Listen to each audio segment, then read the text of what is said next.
Hello student, welcome to my YouTube channel. आज हम आपके लिए क्लास 12 आरो भाग 2 से पार्ट 3 कुंवर नारायण लेके आए हैं। चलिए कुंवर नारायण का परिचय देखते हैं।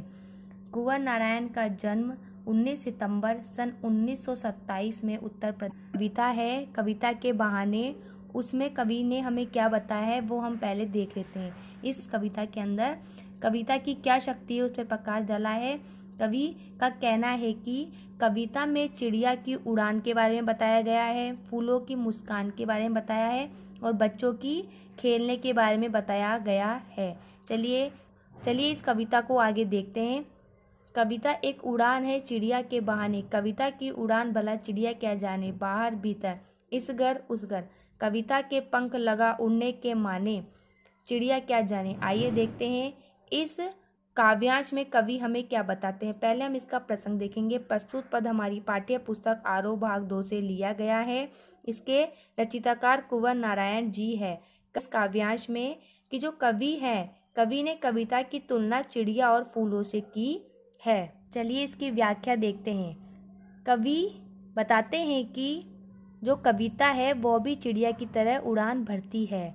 जो कविता की उड़ान है वो चिड़िया की उड़ान से बिल्कुल अलग है, क्योंकि चिड़िया की उड़ान एक निश्चित सीमा तक है, यानी कि चिड़िया सिर्फ एक निश्चित सीमा तक जा सकती है, जबकि जो कविता है उसकी कोई सीमा नहीं है। कविता है जो अपने भावों और विचारों से बंधन मुक्त है, उसके ऊपर कोई भी बंधन नहीं है। कविता न केवल घर के भीतर होने वाली गतिविधियों पर लिखी जाती है, बल्कि बाहर के जो संसार है उसको भी व्यर्थ करती है कविता। यानी कवि बताते हैं कि जो कविता है वो कभी इस घर के बारे में लिखी जाएगी तो कभी दूसरे घर के बारे में लिखी जाएगी। कविता की जो कल्पनाएं हैं वो पंख लगाकर हर जगह घूमती जाती है, हर जगह घूमती रहती है। यह उस बेचारी चिड़िया के समझ के परे, यानी कि जो चिड़िया है उसकी जो सीमा है वो निश्चित होती है, इसलिए चिड़िया क्या जाने कविता की उड़ान।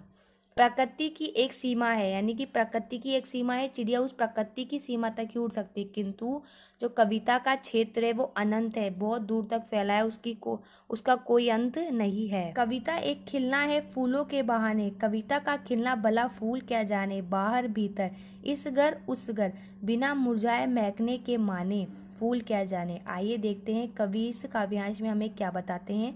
पहले हम इसका प्रसंग देखेंगे। प्रस्तुत पद हमारी पाठ्य पुस्तक आरोह भाग 2 से लिया गया है। इसके रचिताकार कुंवर नारायण है। इस काव्यांश में कवि ने कविता की तुलना फूलों से की है। आइए इसकी व्याख्या देखते हैं। कवि कहता है कि कविता का जो खिलना है वो फूलों के खिलने के समान है, यानी कि कविता भी खिलती है और फूल भी खिलते हैं, लेकिन कविता के खिलने और फूलों के खिलने में एक अंतर है, यानी कि कविता का खिलना और फूलों का खिलना में दोनों में एक क्या है, अंतर है। फूल खिलने के बाद मुरझाकर समाप्त हो जाते हैं, यानी कि जब फूल खिलते हैं, जब वो फूल सूख जाते हैं खिलने के बाद तो वो मुरझाकर खराब या खत्म हो जाते हैं।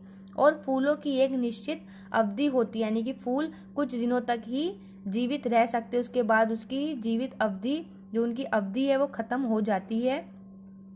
फूलों की जीवन अवधि सीमित होने के कारण निश्चित समय तक अपनी खुशबू फैला सकते हैं, यानी कि जो फूलों की एक निश्चित अवधि या निश्चित सीमाएं होने के कारण वे एक समय तक ही अपनी खुशबू फैला सकते हैं, जबकि कविता में ऐसा नहीं है। कविता एक बार अगर फैल जाए तो वह जीवन पार अमर हो जाती है, यानी कि किसी कविता को अगर कुछ जीवन के बाद तक भी अमर रहती है। फूल तो बेचारा एक दिन गंध रहित हो ही जाता है, यानी कि जो फूल है वो एक ना एक दिन बिना खुशबू के हो ही जाता है, उसमें खुशबू नहीं रहती, लेकिन किंतु जो कविता है वो कभी नहीं मुरझाती, वो हमेशा महकती रहती है। कविता एक ख्याल है बच्चों के बहाने बाहर भीतर यह घर वह घर, सब घर एक घर कर देने माने, बच्चा ही जाने। आइए देखते हैं कवि इस काव्यांश में हमें क्या बताते हैं। पहले हम इसका प्रसंग देखेंगे। प्रस्तुत पद हमारी पाठ्य पुस्तक आरोह भाग 2 से लिया गया है। इसके रचिताकार कुंवर नारायण है।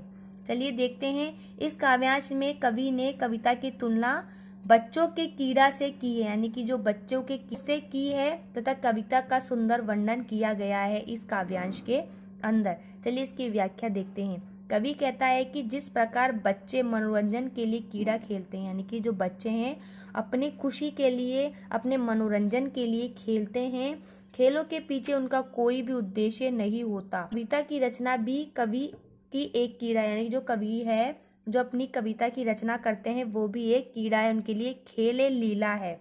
जिस पर कवि अपने घर भागते हैं, कवि बाहर भागते हैं, उनके मन में कोई भी अपने पराये का भेद नहीं होता। वे खेल खेल में सबको अपना मान बना लेते हैं, मानने लग जाते हैं। उसी बच्चों के अनुसार कवि कर्म भी एक खेल है। कवि बताते हैं कि बच्चों की तरह ही मेरा भी कर्म एक खेल है, शब्दों का खेल।